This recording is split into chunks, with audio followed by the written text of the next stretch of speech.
JPSC digital study में आपका स्वागत है। आज 11th सिविक्स के अंतर्गत आपका टॉपिक है सार्वभौमिक वयस्क मताधिकार। जैसा कि आप जानते हैं, मताधिकार एक ऐसा अधिकार जो लोगों को मत देने का अधिकार प्रदान करता है, एक ऐसी शक्ति जो लोकतंत्रीय व्यवस्था में लोगों को मजबूती प्रदान करता है और लोकतंत्रीय व्यवस्था को भी मजबूती मिलती है। क्योंकि लोकतंत्रीय व्यवस्था में अगर नागरिक मजबूत होंगे, नागरिकों को स्वतंत्रता दी जाएगी, तो वो अपने कार्यों से अपने मताधिकार के माध्यम से प्रतिनिधि चुनेंगे। और लोकतंत्रीय व्यवस्था जो प्रक्रिया दी गई है कि नागरिक अपने प्रतिनिधियों का चयन करेगा, चुनाव करेगा, तो ऐसी स्थिति में दोनों को क्या मिलती है? मजबूती मिलती है। जहाँ पे नागरिक भी उसे अधिकार के रूप में एक शक्ति प्राप्त होती है कि वो अपने प्रतिनिधियों का चयन करेगा, वहीं लोकतंत्रीय व्यवस्था को भी मजबूती प्राप्त होती है। क्योंकि लोकतंत्रीय व्यवस्था में एक सिस्टम बनाया गया है कि इसमें प्रतिनिधि का चयन कौन करेगा?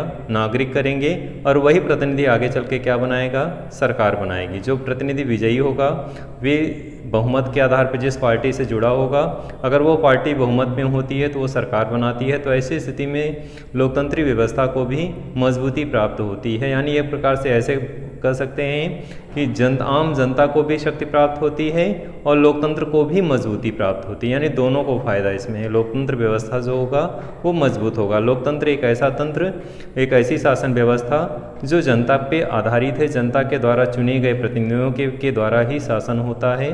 तो इस तरह से दोनों एक दूसरे के पूरक हैं। तो यहाँ पे मताधिकार जो दिया गया है नागरिकों को दिया गया है। सार्वभौमिक मताधिकार क्या है, इसके संदर्भ में हम लोग अध्ययन करेंगे कि सार्वभौमिक मताधिकार का स्वरूप क्या है, किस रूप में कब परिवर्तन हुआ, क्या स्थितियाँ इसमें हैं, इसके क्या लाभ हैं, इसके संदर्भ में अध्ययन करेंगे। तो चलिए विषय वस्तु को स्टार्ट करते हैं और आगे बढ़ते हैं हम लोग। सार्वभौमिक वयस्क मताधिकार। लोकतांत्रिक विचारधारा के अनुसार प्रत्येक वयस्क व्यक्ति को वोट देने का अधिकार प्राप्त है। यानी जो प्रत्येक वयस्क व्यक्ति हैं, जो वयस्क के आधार पर उम्र निर्धारित है, उन्हें क्या प्राप्त है? वोट देने का अधिकार प्राप्त है। लिंग, संपत्ति और धर्म के आधार पे किसी को इस अधिकार से पृथक नहीं किया जा सकता। कहने का तात्पर्य है कि चाहे कोई स्त्री हो या पुरुष हो, कोई व्यक्ति अमीर हो या निर्धन हो या गरीब हो, कोई भी किसी भी धर्म का हो, इस आधार पे किसी के साथ इस अधिकार से वंचित नहीं किया जाएगा। तो इस तरह से यहाँ पे स्पष्ट किया गया कि लिंग के आधार पे, जात के आधार पे, धर्म के आधार पे किसी के साथ कोई भेदभाव नहीं किया जाएगा। सभी को समान रूप से यह अधिकार प्राप्त होगा। इसी को सार्वभौमिक वयस्क मताधिकार कहते हैं। तो इसको क्या बोलते हैं?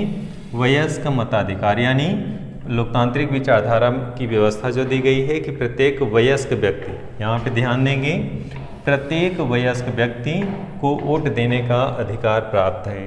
अब भेदभाव किस रूप में नहीं किया जाएगा? लिंग के आधार पे, चाहे वो पुरुष हो या फिर स्त्री हो। संपत्ति के आधार पे, कोई निर्धन है, कोई मजबूत जिसकी आर्थिक स्थिति है, चाहे कोई गरीब हो, या फिर धर्म के आधार पे, कोई किसी भी धर्म का हो, किसी भी रूप में इस अधिकार से उसे वंचित नहीं किया जा सकता। इसी को क्या नाम दिया गया? सार्वभौमिक मताधिकार।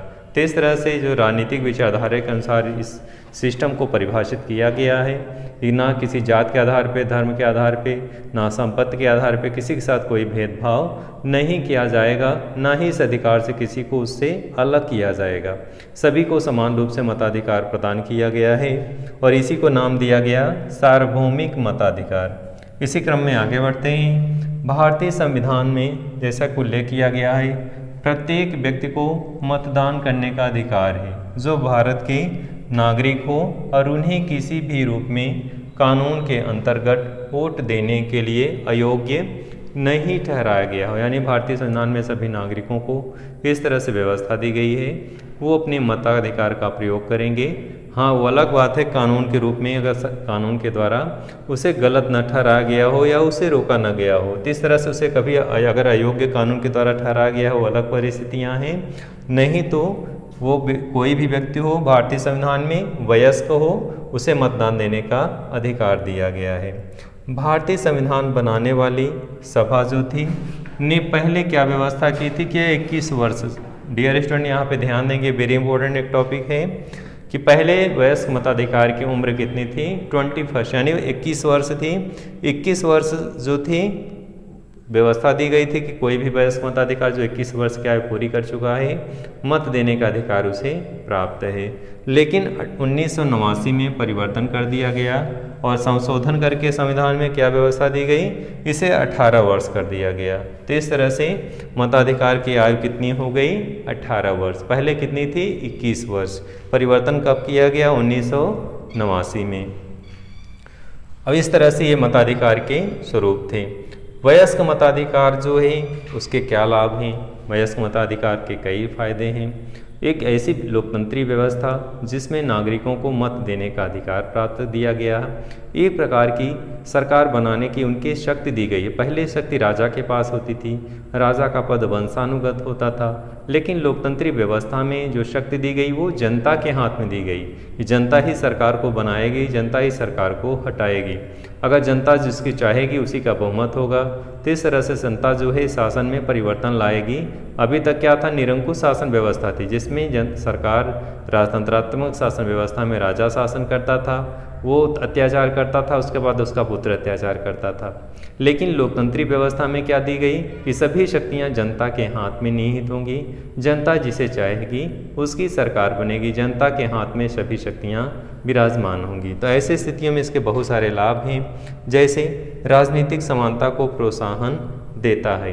वयस्क मताधिकार जो है राजनीतिक समानता को क्या देता है, प्रोत्साहन देता है। किसी के साथ कोई भेदभाव की स्थिति नहीं है। अगला क्रम है इसी में राजनीतिक चेतना जगाने में मदद करता है। जैसा कि आप जानते हैं जब व्यक्ति मताधिकार प्राप्त प्रदान किया जाता है तो राजनीतिक कार्यों में रुचि लेता है, इंटरेस्ट लेता है, स्वयं जा है मतदान करता है और राजनीतिक व्यवस्था को समझता है, पूरे ढांचे को समझता है, उसका अवलोकन करता है, उसके प्रति जागरूकता उसके अंदर आती है, समझता है सरकार कैसे बनती है, हमें ये शक्ति दिया गया है तो हम अपनी इस शक्ति का प्रयोग कैसे करें। पूरी व्यवस्था को, पूरी राजनीतिक चेतना उसके अंदर जागृत होती है कि किस तरह से हम जो है अपने मत का सही प्रयोग करें। हमारे एक मत जो है कितना बहुमूल्य है, एक मत से सरकार बनती है और बिगड़ जाती है। तो ऐसी स्थिति में हमारा जो मत का अधिकार जो हमें प्रदान किया गया ये बहुमूल्य है और इसे हम अपना सोच समझ के अपनी इस मत का प्रयोग करेंगे। तो इस तरह से ये स्थिति है राजनीतिक चेतना प्रदान करने में सहायक होता है। अगला क्या है, देशभक्ति की भावना जगाती है। मताधिकार के माध्यम से लोगों को जागरूक किया जाता है, लोगों को उनके उत्तरदायित्वों के बारे में बताया जाता है कि आप ही इस देश के कर्णधार हो, आप ही इस देश के राजा को, शासक को बैठाओगे, आप ही भाग्य विधाता हो, जो भी जिसको चाहोगे उसकी सरकार बनेगी। तो ऐसी स्थिति में देश के प्रति आपकी कुछ जिम्मेदारी है, कुछ उत्तरदायित्व हैं जिनको सोच समझ के आप इन चीज़ों को निर्वहन करेंगे। तो ऐसी स्थिति में राष्ट्रीयता की भावना लोगों के अंदर जागती है और देशभक्ति का प्रबल जो है विकास होता है। नेक्स्ट इसी में राजनीतिक एकता को बल मिलता है, यानी राष्ट्रीय एकता को बल मिलता है। क्योंकि मताधिकार जो है पूरे देश के लिए, लोकसभा का चुनाव जो होता है पूरे राष्ट्रीय स्तर पे होता है। इस तरह से ये नहीं कह सकते कि केवल एक क्षेत्र का चुनाव होगा, तो पूरे देश के लिए चुनाव होता है। तो ऐसी स्थिति में राष्ट्रीय एकता को क्या मिलता है, बल मिलता है। लोग जो है एक साथ एकजुट होकर के पूरे देश में प्रचार प्रसार करते हैं और एक अपनी सोच, एक विचारधारा को मजबूती देने की कोशिश करते हैं। इसी क्रम में समाज के निचले लोगों को अधिकारों की रक्षा की जाती है। मताधिकार के माध्यम से उन्हें अधिकार दिया गया है, इस अधिकार से उन्हें वंचित नहीं किया जा सकता। तो इस तरह से निचले जो समाज के ऐसे लोग हैं जो गरीब हैं, निर्धन हैं, ऐसे लोगों के अधिकारों को इनके माध्यम से रक्षा की जाती है। तो डियर स्टूडेंट, आज की इस वीडियो में आपने अध्ययन किया कि सार्वभौमिक वयस्क मताधिकार क्या है, इसका क्या स्वरूप है, इसके स्वरूप में क्या परिवर्तन आया, कब उम्र उसकी 21 से घटा करके 18 वर्ष कर दी गई, इसके क्या क्या लाभ हैं, क्यों इसको नागरिकों को दिया गया है, लोकतंत्री व्यवस्था में क्यों आवश्यक है, इसके संदर्भ में आपने अध्ययन किया। तो इस वीडियो में इसी विषय वस्तु को यहीं समाप्त करते हैं। नए वीडियो में नए विषय वस्तु प्रस्तुत होंगे। धन्यवाद।